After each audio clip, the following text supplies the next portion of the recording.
हेर्नु साथीहरू हिजो फालेको 4 ढुङ्गे पासा हेर्नुहोस् माछा पहिले देखिरहे हेर्नुहोस् एउटा वहाँ एउटा ऊ पारिका त छ एउटा यहाँ अब दुईटा तीनटा छन् उसको पारा हेर्नुहोस् खिचौँ पहिला अर्कोवाला खिचौँ हेरौँ कतिका माछा छन् झोलामा यहाँ हेर्नुहोस् अर्को पासा हो यो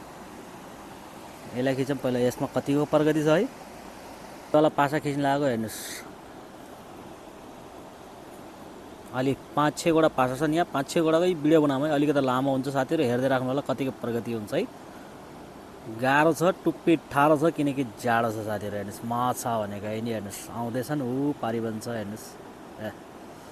खिचेर देखाऊँ 5-6 वटा पासा हेर्नुहोस् 4 ढुङ्गे पासा हिजो फालेकोबाट अलि डाङ छ अप्ठ्यारो बाटो छ म जान सकिनँ गाह्रो छ एउटा अनि दुईटा हेर्नुहोस् माछा भनेको एकदम फ्रेस हेर्नुहोस् आउँदैछन् एक हेर्नुहोस् त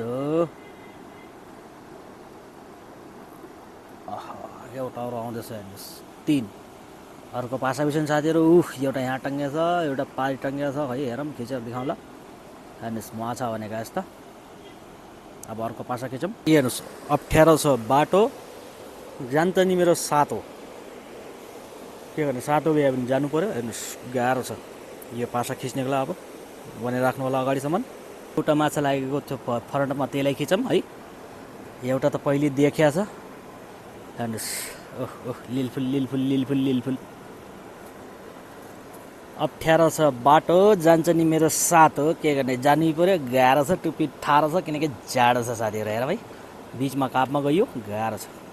के मतलब अर्को पासा हेर्नुहोस् अर्को पासामा एउटा सानो पिलिप पिलिप गर्दैछ म त्यसलाई पनि खिचौँ हेर्नुहोस् कतिका माछा झोला मान्छन् साथीहरू हेर्दै राख्नु होला है हेर्नुहोस् त्यही सानो टङ्गेको हेरौँ एउटा त सानो टङ्गे छ अगाडिसम्म छ हेर्दै राखौँ है पनि त्यही एउटा देखेको सानो गाह्रो छ को पहिले एउटी टङ्गिएको सुरुमा टङ्गिन्छ बादमा लङ्गिन्छ कि टाङ गाह्रो छ हेरौँ है यसलाई खिचेर देखाऊँ रहेछ हेर्नुहोस् सानो सानो पिलिप पिलिप हेर्नुहोस् माछा भनेको यस्ता